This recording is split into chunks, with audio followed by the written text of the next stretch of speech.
Salutations! C'est le dernier tournage de l'année 2020, une année très chargée. Après, ce n'est peut-être pas la dernière vidéo qui va sortir cette semaine, je ne sais pas trop comment je vais tourner ça. Mais en tout cas, c'est le dernier tournage de la semaine et donc de l'année. Et je commence à fatiguer un peu. Et on finit en beauté avec ce joli smartphone. OnePlus, c'est une marque que j'apprécie particulièrement. Le OnePlus 6 d'ailleurs, c'est le premier smartphone Android que j'ai testé sur la chaîne, enfin en tout cas si je me trompe pas. Je me souviens qu'à l'époque, j'appréciais particulièrement l'ADN de la marque. Plusieurs années se sont écoulées depuis ma vidéo sur le OnePlus 6, enfin mes vidéos, j'en avais fait plusieurs. Et OnePlus m'a envoyé son dernier smartphone, le OnePlus 8T. L'occasion pour moi donc de vérifier si la hype est toujours présente.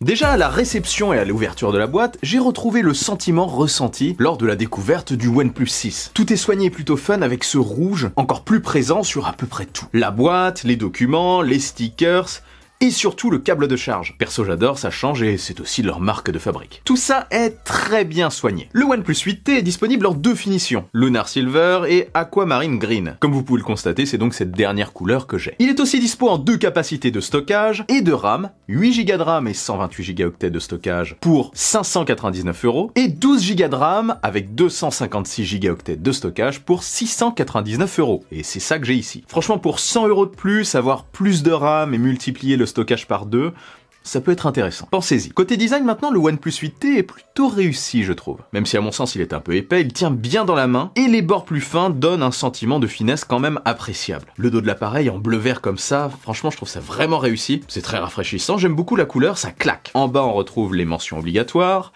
la mention OnePlus, la marque, plus haut le logo de la marque en brillant, et enfin un bloc photo qui ressort légèrement et qui renferme un capteur principal de 48 mégapixels, un ultra grand angle de 16 mégapixels, un objectif macro de 5 mégapixels et on continue un monochrome de 2 mégapixels. Toujours au dos, on a aussi un double flash. Le design du bloc photo, bien que classique, oui, s'intègre harmonieusement je trouve au dos de l'appareil. Sur les tranches du OnePlus 8T maintenant, vous avez à gauche d'abord le bouton pour le volume et à droite le bouton power et le petit loquet caractéristique de la marque permettant de mute le son ou de mettre en vibreur ou en sonore et ce juste en le déplaçant de haut en bas ou de bas en haut. Sur la tranche supérieure il y a un micro et sur la tranche inférieure le tiroir SIM compatible 5G, un micro, le port USB-C et l'un des deux haut-parleurs stéréo de l'appareil, le second est en haut de l'écran et je trouve au passage le son très bon. Et détail supplémentaire, si vous êtes plus écouteurs, OnePlus m'a aussi envoyé ses OnePlus Buds Z, des intra Bluetooth qui se chargent dans leur boîtier et se synchronisent super facilement avec le smartphone. Le son est plutôt bon je trouve pour des écouteurs vendus à 59 € sur le site de la marque. Si vous êtes intéressé, vous retrouverez aussi le lien de ça dans la description. Continuons. Notez que sur toutes les tranches, et j'insiste bien dessus, tout est de la même couleur. Ce n'est pas le cas sur tous les smartphones et c'est un détail que j'apprécie. Et ce jusqu'à l'intérieur du port USB-C. Sur la partie frontale maintenant, on a un bel écran AMOLED de 6,55 pouces avec un taux de rafraîchissement de 120 Hz. Tout est ainsi spécialement fluide. Et contrairement à certains modèles que j'ai testés, le 120 Hz n'est ici pas spécialement énergivore. Ça ne fait pas forcément fondre la batterie. Donc c'était une très bonne surprise pour moi de ce côté-là. En haut de l'écran, dans le coin à gauche, se trouve une caméra logée dans un poinçon plutôt fin d'ailleurs. C'est toujours aussi discret, le poinçon dans le coin. Cette caméra fait 16 mégapixels et peut filmer jusqu'à du 1080p 30 IPS. Une petite concession pour réduire le coût du produit, je pense. Et en faire un flagship killer. Ah oui, il y a aussi un lecteur d'empreintes sous l'écran.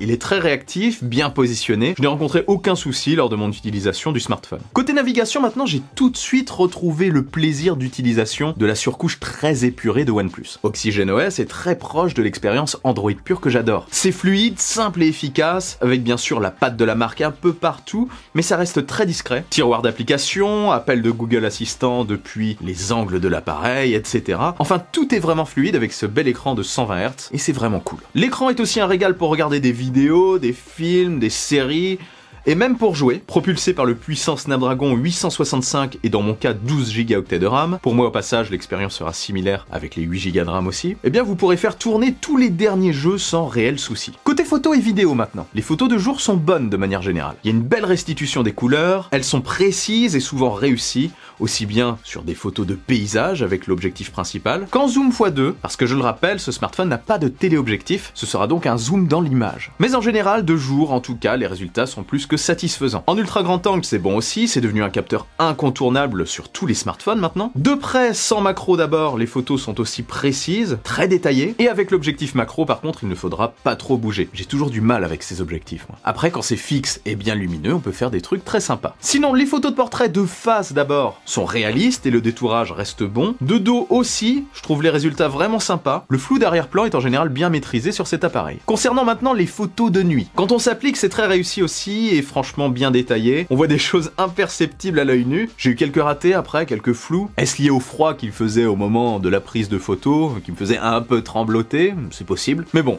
en général, ça reste bon. Et on termine par les vidéos. On peut filmer jusqu'à de la 4K 60 images par seconde et en mode ciné, en 4K 60 images par seconde aussi. C'est également très bon je trouve et la stabilisation est assez naturelle, ça fait totalement le job et ça m'a plutôt convaincu.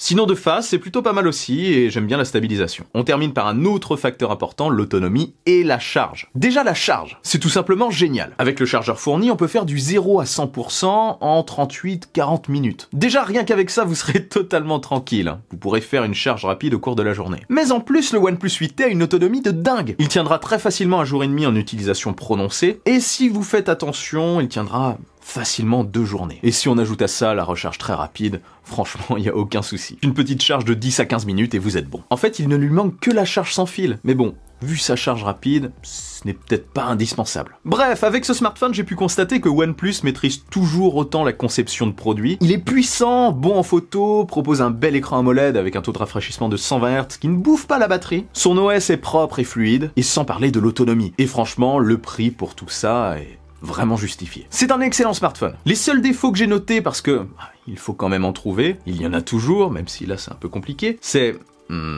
sa légère épaisseur, faut bien dire quelque chose, et l'absence de recharge sans fil. Sinon, pour ce tarif, le OnePlus 8T est probablement le smartphone qu'il vous faut. Voilà, dites-moi en commentaire si vous avez un OnePlus ou si vous avez déjà eu un smartphone OnePlus, si ce modèle vous fait spécialement de l'œil. Si vous êtes intéressé d'ailleurs, vous retrouverez comme d'hab les liens dans la description. Et si cette vidéo vous a plu et que vous voulez m'aider à passer le cap des 100 000 abonnés, partagez-la sans oublier le bon pouce en l'air qui claque. Abonnez-vous à ma chaîne et suivez-moi sur les réseaux sociaux, sur Twitter, sur Insta et tous leurs amis. On se retrouve très vite pour une nouvelle vidéo. Prenez soin de vous et de votre entourage. Passez de très bonnes fêtes de fin d'année. Vive la technologie, vive le futur. Allez, salut!